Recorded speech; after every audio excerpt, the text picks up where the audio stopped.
The penthouse window stretched 42 floors above the Han River, and Imani Belrose was pressing her palm against the cold glass like it was the only thing holding her upright. Below her, Seoul glittered in that bruised purple that comes right before midnight.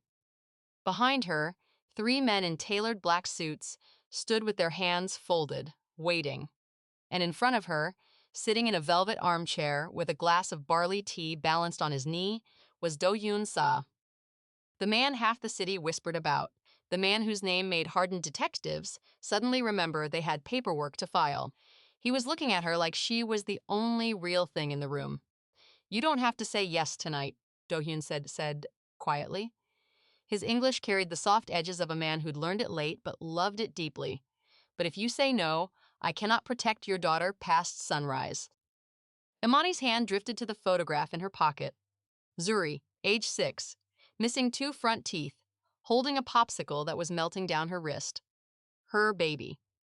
The reason she got out of bed at 4:47 every morning to scrub office buildings before her real shift started. The reason she'd flown across the world, chasing a job that turned out to be something else entirely. "They'll kill her if I don't agree," she whispered. It wasn't a question. "They will try." Dohyun set down the tea. "I will not allow it. But I need you to choose me, Imani. Not out of fear, out of understanding, because what comes next, you cannot unknow." Her knees buckled. One of the men moved forward. Dohyun raised a single finger and the man froze like a paused video. A divorced mother from Baltimore. A Korean Mafia boss who answered to no one. And a 6-year-old asleep in a hotel room 12 blocks away, not knowing her mother was deciding both their lives. But to understand how Imani ended up here, we need to go back. This story is for every woman who's been told she's too much and not enough at the same time. For every mother who's learned to swallow her dreams like vitamins, daily, quietly, expecting them to keep her alive. For every divorced woman who heard nobody's going to want you with a kid and started believing it like scripture, if that's ever been you. If you've ever wondered whether the second chapter of your life could possibly be louder than the first, stay with me. Because Imani Belrose was 34 years old, $11,400 in debt, and convinced her best years had already happened to someone else. She was wrong. What happened to her in the next 9 months will make you question everything you've been told about timing, about worth, and about who gets to be chosen. Before we go any further, hit that subscribe button and drop a comment telling me, what's the lie about your worth that you're finally ready to stop believing? I read every single one. Now, back to Baltimore.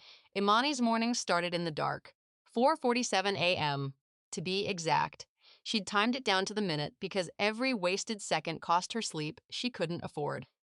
She'd brush her teeth in the kitchen sink so she wouldn't wake Zuri, pull her locks into a knot at the nape of her neck, and microwave whatever was left in the fridge from the night before. Some mornings it was rice. Some mornings it was hope. Her first job was cleaning the Mercer Tower offices on East Pratt Street, the kind of building where executives left half-eaten $30 salads on their desks, and Imani sometimes ate the croutons before tossing the rest. She wasn't proud of it. She wasn't ashamed of it either. Pride was a luxury for women whose daughters didn't need new sneakers every 6 months. By 8:30, she was at her second job. Reception at a downtown medical practice run by a man named Dr. Ferrant, who'd hired her because she had a nice phone voice and underpaid her because, as he once said with a chuckle, "You've got that single mom hustle." She'd smiled at him. She'd hated herself for smiling. Her ex-husband, Davian, had left 2 years and 3 months ago. Left for a yoga instructor named Brielle, who did not have stretch marks, or a child, or a 9 p.m. bedtime. Davian sent child support when he remembered, which was about every 3rd month, and called Zuri on holidays to promise things he never delivered. Last Christmas, it had been a bicycle. Zuri still asked about it. The lie Imani believed was simple, and it had been whispered into her by her mother, her aunts, her ex-husband, and every dating app that ghosted her after she mentioned she had a daughter. You had your shot. You missed. Now your job is to raise the kid and be grateful for whatever's left. She believed it because it was easier than hoping. She believed it because hope, for women like her, had a way of curdling into bitterness if you held onto it too long. She believed it because at 34, she'd already given up the dream of being a literary translator. She'd majored in Korean and English lit at Howard, fluent enough to dream in both languages, and traded it for the steadier nightmare of bills she could almost pay. Her sister, Kenesha, was the only one who saw her clearly. "You're shrinking yourself, baby girl," Kenesha told her one Sunday over cheap wine on Imani's couch. "You're acting like the rest of your life is a punishment for getting it wrong the first time." "It kind of is, though," Imani had laughed. Kenesha hadn't laughed back. "That's the part that's going to kill me to watch." Then came the listing. It showed up in her inbox on a Tuesday in March, forwarded from the Howard Alumni Network. International translator wanted. Korean, English, Seoul-based corporate position. Six-figure salary, housing included. Family-friendly relocation package. The company name was Yusan Holdings. The recruiter was warm, professional, and seemed weirdly excited about Imani specifically. 3 video interviews later, she was offered the job. $187,000 a year, a 2-bedroom apartment in Gangnam, a school for Zuri, a signing bonus large enough to clear her debts twice over. It felt too good to be true. It was, but she didn't know that yet. All she knew was that she sat on her bathroom floor at 1 a.m. and cried so hard she scared herself. Then she booked the flight. Zuri held her hand the whole way to the airport, and somewhere over the Pacific, Imani let herself believe, for the first time in 2 years and 3 months, that maybe she hadn't missed her shot. Maybe the shot had just been late. The Yusan Holdings office was on the 38th floor of a glass building in Gangnam, and on Imani's first day, the receptionist looked confused when she said her name. Then she made a phone call. Then she asked Imani to wait. 40 minutes passed. An hour. The recruiter she'd spoken to, a woman named Soyeon Park, never appeared. Instead, a man in a too shiny suit came down. He didn't introduce himself. He told her in heavily accented English that there had been a small change to her contract. The translator role was filled, but there was an alternative position: hospitality, entertainment for VIP clients, same salary, slightly different duties. Imani felt her stomach drop into her shoes. She asked for the original contract. He smiled and said it had been misplaced. She asked to speak to Soyeon Park. He said Soyeon Park no longer worked there. She asked for her signing bonus, which was supposed to have been deposited that morning. He said there was a processing issue. She left the building shaking. That night, in the rented apartment that was somehow already smaller than promised, with Zuri asleep beside her, Imani Googled Yusan Holdings until her eyes burned. The company existed. Barely. It had 3 employees on LinkedIn and a website that hadn't been updated in 18 months. The signing bonus had not been deposited. Her return flight, the one that was supposed to be paid for by Yusan, had been canceled. She had $1,800 in her checking account. She had a daughter who didn't speak Korean. She had a tourist visa that expired in 86 days. She also had the strangest feeling that someone was watching the apartment. The next morning, she walked Zuri to a nearby park, just to feel sunlight, just to feel like a person. Zuri ran to the swings. Imani sat on a bench and tried not to cry in public. And that's when a man sat down at the other end of the bench. He didn't look at her. He looked at Zuri. He was tall, lean, dressed in a dark gray coat that looked like it cost more than Imani's car back home. Maybe 40. Sharp jaw, dark hair pushed back, a small scar threading through his left eyebrow. There was a stillness to him that wasn't calm. It was the stillness of something coiled. "Your daughter is very brave," he said in English. "She doesn't know anyone here, but she still goes to the swings." "Excuse me?" Imani's spine straightened. He turned, finally, and his eyes were a startling, exhausted brown. "Forgive me. I am Dohyun Sa. I believe you and I have an enemy in common." "I don't know you." "No. But I know what they offered you." He glanced at her hands, which were trembling on her lap. "I know who promised you a translator job, and then changed it to something else. I know the men who run that office. They are not in the business of hospitality. They are in the business of disappearing women like you." Imani's whole body went cold. "I'm not here to scare you, Mrs. Belrose. I am here because someone I cared about, my younger sister, was offered the same kind of job 7 years ago. She did not come home. His voice didn't shake, but something in his jaw tightened like a fist. I have spent 7 years closing those doors, one at a time. I would like to close another one. But I need your help. He stood. He left a card on the bench, black, with a single phone number embossed in silver. You have until sundown tomorrow, he said. After that, they will come for you. Not your daughter. Not yet. But you. Then he walked away, and the strangest part was Imani didn't run. She picked up the card. She didn't sleep. She made instant coffee at 3 a.m. and sat on the kitchen floor with her back against the dishwasher, turning the black card over and over in her fingers. Zuri was breathing softly, sight, in the next room. Imani thought about every red flag she'd ignored. The rushed interviews, the too generous offer, the recruiter who knew too much about her financial situation, who'd asked offhandedly during the second interview whether Imani had any family that would notice if she took a few weeks to get settled. That question. That question was the one her brain kept circling like a buzzard. At 9:47 the next morning, she called the number on the card. Dohyun answered on the second ring, as if he'd been holding the phone. There's a cafe on Itaewon Row. Name is Poha Newell. Bring your daughter. She'll be safer with you than alone in that apartment right now. Imani didn't ask how he knew where the apartment was. The cafe was small, warm, smelled like cinnamon and roasted barley. Dohyun was already at a corner table with 2 cups of hot chocolate waiting and a small origami crane folded on a napkin for Zuri. Zuri picked it up like it was treasure. Imani watched her daughter smile at this stranger and felt something twist in her chest. Tell me everything, she said. Dohyun did, and what he told her redrew the entire shape of the danger she was in. Yusan Holdings was not a real company. It was a front, a laundering shell for an organization called the Sangmun Pa, a syndicate that had been running human trafficking operations through Seoul for over 20 years. They had a specific pattern. They targeted women from outside Korea, single mothers, women in financial distress, women with limited support networks back home, and lured them in with translator, tutor, or hospitality jobs. Once they arrived, contracts were swapped, passports were lost during processing, and the women were placed into debt bondage that lasted years. Some never got out. Imani had been on their list for 6 months. The Howard alumni email had not been a coincidence. Soyeon Park had been a recruiter the FBI was already looking for. And Dohyun was not a police officer.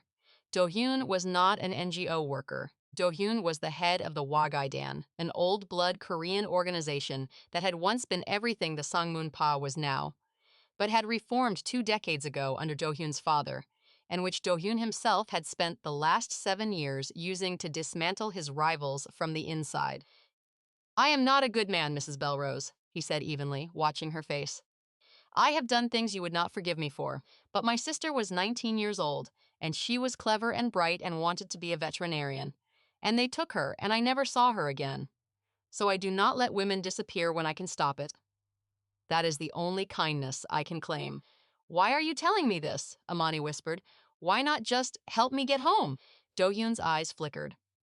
Because they will not let you go home. They have already flagged your passport. If you go to the airport tomorrow, you will be stopped, and your daughter will be taken into temporary protective custody by men who work for them inside the immigration office. By the time the embassy untangles it, you will both be gone. The hot chocolate went cold in her hands. There is a way out, he said, but you have to choose it with your eyes open. And once you choose, there is no soft path back.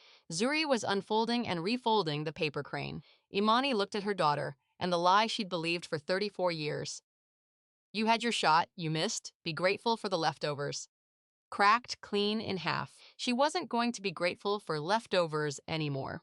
She was going to fight. Dohyun took them to a safe house that night. Not a glamorous one, just a clean 2-bedroom apartment above a flower shop in Mapogu, owned by an elderly woman named Halmioni Jung, who had known Dohyun since he was a boy and treated him like she might still smack him with a wooden spoon. Zuri fell in love with her instantly, especially after Halmioni Jung produced a pink blanket and a plate of honey cookies as if she'd been expecting them for years.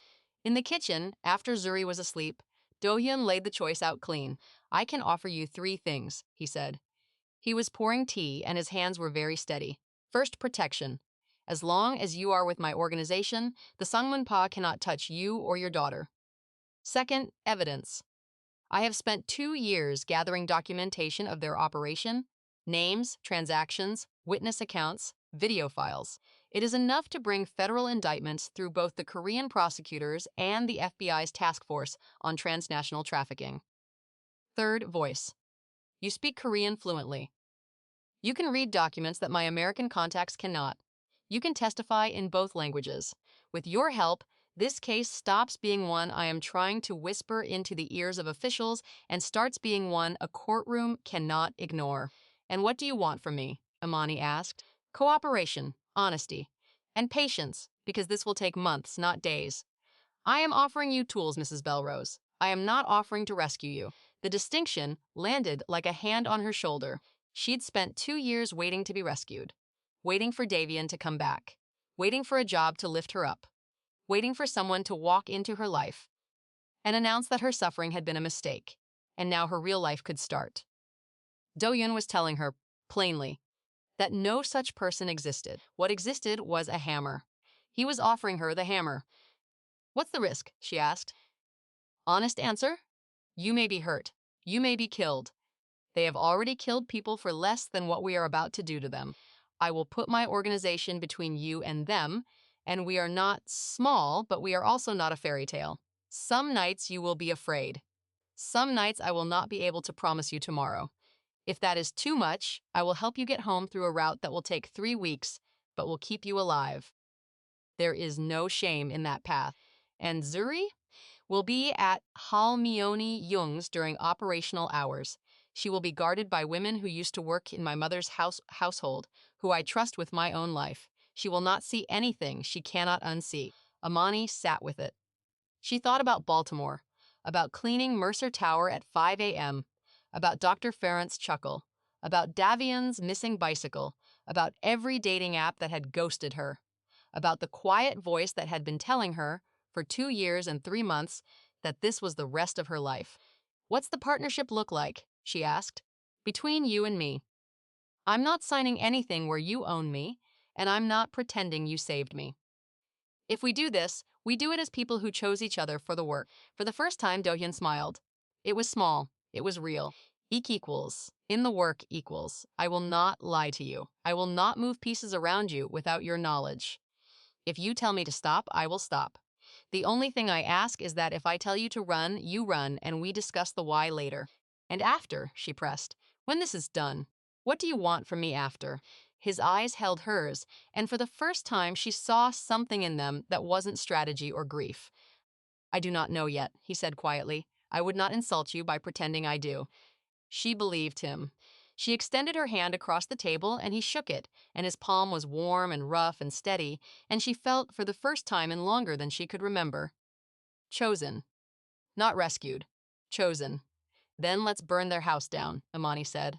The next morning, Imani Belrose walked into the U.S. Embassy in Seoul with a flash drive in her bra, a translated affidavit in her purse, and a 6'3" Korean man named Jun Seo Ri walking 3 steps behind her, pretending to be a tourist. She asked, by name, for Special Agent Marcia Holloway of the FBI's Human Trafficking Task Force. The same agent Dohyun's people had quietly briefed at 4 a.m. that morning. Holloway took her into a windowless room. Imani spent 4 hours talking. She walked the agent through the recruitment timeline, the contract switch, the threats, the apartment surveillance, the names of every person she'd interacted with at Yusan Holdings. She handed over the flash drive. Dohyun had loaded it with 2 years of Hwage-dan intelligence, scrubbed of anything that might implicate his own operation. By the end of the meeting, Holloway was on the phone to Washington. The case was activated within 36 hours. But that's when the resistance hit. Davian called, 3 times in a single afternoon. Imani had emailed her sister Kenisha a careful, vague message about being delayed in Seoul, and Kenisha, being Kenisha, had immediately called Davian to ask if he knew anything, because she didn't trust the situation. Davian's reaction was not concern. It was rage. You took my daughter to Korea? He was shouting before she even said hello. Do you understand what I can do to you? I'm calling my lawyer. I'm calling the State Department. I'm getting full custody, Imani. I swear to God. Davian. Her voice came out flat, not shaking. Flat. You haven't paid child support in 4 months. You missed her last birthday. You haven't seen her in 11 weeks. Don't talk to me about my daughter. Our daughter? My daughter. She hung up. She sat with the phone in her hand for a long time, and she realized something. She'd just held a boundary with him for the first time in 7 years of knowing him. The shaking came after. The certainty came first. Then Dr. Ferrant emailed. He'd somehow heard from a mutual contact that Imani was in trouble overseas. And he wrote a 4-paragraph email full of fake concern that ended with the suggestion that she come back and we can pretend none of this happened and your job will be waiting. She read it twice. She replied with one sentence, I quit. Please mail my final check to my sister's address. The harder resistance was inside. There was a night in week 3 when she sat on Almayoni Young's bathroom floor and cried so hard her ribs ached because the FBI investigator had asked her to identify a photograph, and the photograph was a girl who looked like she could have been Zurisi in 20 years, and the girl in the photograph was dead. She thought about quitting that night. She thought about taking Dohyun's 3-week safe route home and forgetting any of this had happened. Dohyun knocked on the bathroom door. He didn't come in. He just sat on the other side of it and said, in Korean, so Halmyeoni Young wouldn't hear, it is allowed to grieve. It is not required to stop. She unlocked the door. He didn't move from the floor. She sat down beside him in the hallway and they didn't talk for an hour. He just stayed. By week 6, the FBI and Korean prosecutors had coordinated raids on 4 Songmunpa front companies. 11 women were freed from a basement holding facility in Incheon. Imani's translation work had been the linchpin. She'd identified coded language in intercepted messages that Korean investigators had been reading wrong for 2 years. The leader of the Sangmunpa, a man named Cheon Byum-suk, was indicted in Korean court and named in a sealed federal indictment in the U.S. He found out who had identified him. He sent a message to the safe house. It came in the form of a delivery, a small box, no return address. Inside was a photograph of Zuri at the park, taken from across the street with a red X drawn through her face. Imani didn't cry this time. She walked into Dohyun's office, set the photograph on his desk, and said, I want to testify in person. Open court. I want him to look me in the face when I take him down. If you've ever held a boundary that scared you, drop it in the comments below. I want to hear it. And if you're new here, hit that subscribe button, because what comes next is the moment Imani stopped running. The courtroom in the Seoul Central District Court was full. Reporters from Yonhap, the Korea Times, the Associated Press, and 3 different American networks were pressed against the back wall. Zuri was in Baltimore with Kenesha, who'd flown over for the testimony and then taken the little girl home for the duration of the trial. Imani sat in the witness chair in a charcoal suit she'd bought herself with money she'd earned. And across the room, behind the defendant's table, sat Cheon Byum-suk. He was older than she'd expected. 60, maybe. Silver hair, expensive watch, a face like a man who had never been told no in his entire life. His lawyer kept whispering to him. He kept shaking his head. Imani testified for 6 hours over 2 days. She testified in Korean, then into English, then switched between them when the prosecutor needed her to clarify a translation. She read aloud from intercepted messages. She identified faces. She named the recruiter, Soyeon Park, and 3 other operatives. She described, without flinching, the contract switch and the surveillance and the photograph of Zuri with the X through her face. Cheon Byum-suk's lawyer tried, on cross-examination, to break her. He suggested she was a desperate woman, exaggerating for visa purposes. He suggested she'd been coached. He suggested, and this was the moment the entire courtroom went still, that as a divorced foreign mother who came to Korea looking for opportunity, her credibility was inherently questionable. Imani let him finish. Then she leaned into the microphone. I am a divorced foreign mother who came to Korea looking for opportunity, she said in clean, careful Korean. And I found one. Just not the one your client offered. The opportunity I found was to make sure the next divorced foreign mother who answers his recruiter's email gets to go home to her child. My credibility is not what's on trial here. His operation is.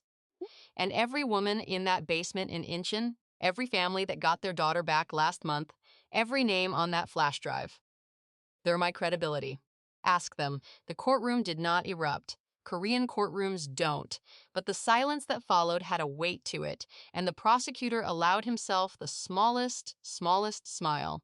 Cheon Byum-suk was convicted on 23 counts in Korean court, sentenced to 41 years. The American indictment was unsealed 2 weeks later, ensuring that even if he ever got out, there was another courtroom waiting. On the courthouse steps, in front of cameras, Imani read a statement she had written herself in both languages. My name is Imani Belrose. I am 34 years old, and I am a mother. I came to this country because I was promised a future. They tried to take it from me. I took it back. To every woman who is hearing this in a language she barely understands, in a country that feels too far from home, you are not invisible. You are not disposable. You are not too late. Halmyeoni Young was watching from the lobby. She was crying without bothering to hide it. Jun Seo-ri had to look at the ceiling. Dohyun was not there. He had told her, weeks ago, that he could not be associated with the public face of the case. It would compromise the next operation, and the next, and the next. She understood. But that night, when she got back to the safe house, there was a small black envelope on her pillow. Inside was a single photograph, her on the courthouse steps taken from a distance. Across the back, in handwritten English, I have never been more proud of anyone in my life. D. She slept holding it. Davian flew to Seoul. He didn't tell her he was coming. He just showed up at the new apartment Imani had moved into with Zuri. A real one this time, in a quiet neighborhood in Songbuk, on a street lined with persimmon trees. He must have gotten the address from Kenisha, who later called Imani in tears apologizing because he'd told her there was a family emergency. Imani opened the door and there he was, wearing the same leather jacket he'd been wearing the day he left her 2 years and 3 months ago. A bouquet of grocery store roses in one hand, the other hand shoved in his pocket like he was trying to look casual. "Hey, baby," he said. She stared at him. "Can I come in?" She did not move from the doorway. "Why are you here, Davian?" He gave her the smile, the one he used to give her in college, the one that had made her say yes to a first date and a marriage and a child and 100 other things she'd later questioned. "I've been thinking about us, about Zuri. I've been watching you on TV, baby. You on those courthouse steps, you giving that speech. You're incredible. I always knew you were incredible. I lost myself for a while. With Brielle. I know that now. I want to come home. I want us to come home. Together." 2 years ago, she would have cried. 1 year ago, she would have argued. 6 months ago, she would have invited him in for coffee just to be polite. Today, Imani Belrose stood in her doorway with persimmon trees blooming behind her, and she felt absolutely nothing, not even anger. Just a clear, quiet certainty. "Davian," she said, "the woman you left 2 years ago doesn't live here anymore. The woman who's standing in this doorway never married you. You don't know her. And you're not going to." His face flickered, the smile faltered. "Imani, you haven't paid child support in 5 months. You missed your daughter's 7th birthday last week. You found out I was on the news, and you bought a plane ticket. You didn't come for me. You came for the version of me that's worth being seen with now. That's not fair. It's fair."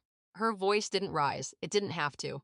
"I am not your second chance. I am my own first chance. Go home." He stood there for a long moment, roses limp in his hand. "Can I at least see Zuri? You can see her in Baltimore, the next time you remember her birthday. Not before." She closed the door. She leaned her forehead against the wood and waited for the grief to come, the way it always had before. The familiar collapse. The voice telling her she was hard, she was bitter, she was the reason her marriage had failed. The voice that had been her mother's and her aunt's and Davian's and Dr. Ferrant's and every dating app that had ghosted her. The voice didn't come. What came instead was Zuri, padding down the hallway in her pajamas, asking, "Mama, who is at the door?" Imani knelt down. "Nobody important, baby." And for the first time in her entire adult life, she meant it. 6 months after the conviction, the U.S. Department of State quietly offered Imani a contract position, not as a translator, but as a cultural liaison consultant for the Bureau of Consular Affairs, specifically working with the Trafficking in Persons Office.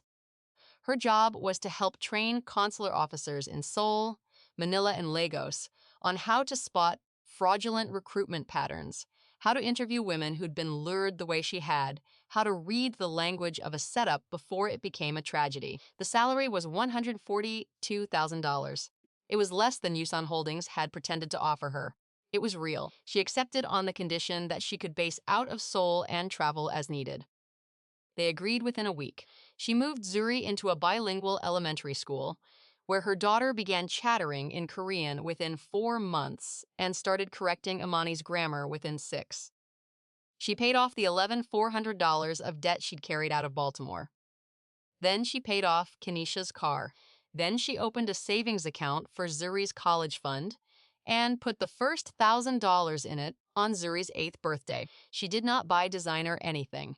She bought a desk, solid walnut, made by a craftsman in Bukshan, the first thing she had ever owned that nobody could take from her, repossess, or claim was half theirs in a divorce. She put it by the window of her apartment so the morning light would hit her laptop while she worked. She started writing, too. Not professionally, not yet. Just essays. Long, careful pieces in her own voice about what it meant to be a Black American woman in Seoul, about what it meant to be 35 now, about what it meant to have been the kind of woman everyone had quietly written off, and to have written yourself back in. She submitted one to The Atlantic on a whim. They bought it. They asked for 3 more. Her mother called her after the first one was published. Her mother, who had told her at 24 that she was lucky Davian wanted her, who had told her at 32 that she should stop being so picky about reconciling. Her mother, who had read the essay and said, in a voice Imani had never heard before, "I think I owe you an apology, baby." Imani cried, not the collapsing kind. The other kind. The kind that means a door inside you that has been locked for 35 years has just opened. Halmione Jung threw her a small dinner the night the third essay came out. Junseo and 4 other Wage Dan members showed up with grocery store cake and a card that said, in unsteady English, "We are bragging about you to our mothers." Zuri made her a crown out of construction paper that said, "World's One Mama" in glitter glue.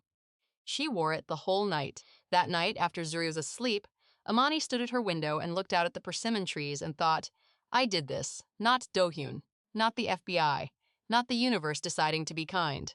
I did this. She had been told her whole life that her best years were the ones she'd already lost.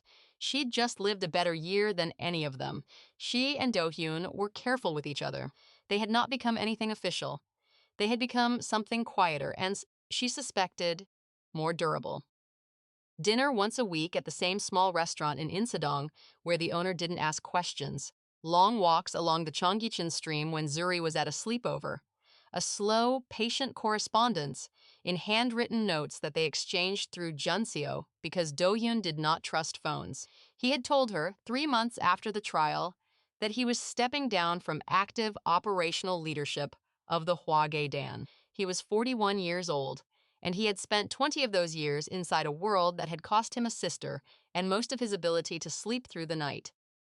His cousin was taking over the legitimate side of the business. The rest, he said, was going to be quietly dismantled. What are you going to do? She'd asked. I do not know, he'd said. I have not been allowed to want things in a long time. Try wanting something small first. He'd looked at her over the table. Candlelight, a half-eaten bowl of jjajangmyeon between them, and said, I want to take your daughter to the aquarium. With you. On Saturday. If that is allowed. She had laughed so hard she'd nearly knocked over her tea. That Saturday, Dohyun Sa, former head of the Wage Dan, stood in front of a tank of jellyfish at the Coex Aquarium with a 7-year-old American girl on his shoulders, while she explained to him in mixed English and Korean that jellyfish were 95% water and therefore basically just smart soup. He had laughed, really laughed, the kind of laugh that comes from somewhere deep and rusty. For the first time Imani had ever heard. He kissed Imani for the first time that night on the doorstep of her apartment after Zuri had run inside. It was a small kiss, a careful one, the kind of kiss that two adults give each other when they have both already broken once and are not pretending otherwise. I am not asking you for forever, he said quietly. I am asking you for next Saturday. Next Saturday is good, she said. He had asked her, weeks later, what she needed from him that he had not yet given. She had thought about it for a long time, and then she had said, I need you to know that I don't need you. I love you, but I don't need you. And I need you to be okay with that, because the woman who needed you doesn't exist anymore, and I'm not going back to her. He had taken her hand, pressed it to his cheek, closed his eyes. That, he said, is exactly the woman I want to keep choosing. A year after the verdict, Imani stood on a stage at a State Department event in Washington, D.C., giving the keynote speech at a conference on transnational trafficking. Zuri was in the front row in a yellow dress, swinging her legs. Kanisha was beside her, already crying. Dohyun was watching from a hotel room in Seoul, where the broadcast was streaming live, with Halmyeoni Young asleep on the couch beside him. Imani spoke for 22 minutes without notes. She talked about being a divorced mom that nobody wanted. She talked about the lie she'd believed, that her best years were behind her at 34. She talked about a man who had walked up to a park bench in Seoul and not rescued her, but handed her a hammer. She talked about the 11 women in the Incheon basement and about the hundreds more they hadn't been able to reach in time and about the thousands who were still out there waiting. She ended with this. I didn't get a fairy tale. Fairy tales end with rescue. I got something better. I got a hammer. I got a partnership. I got a daughter who watches me work and knows down to her bones that women like us don't expire. We just take longer to ripen.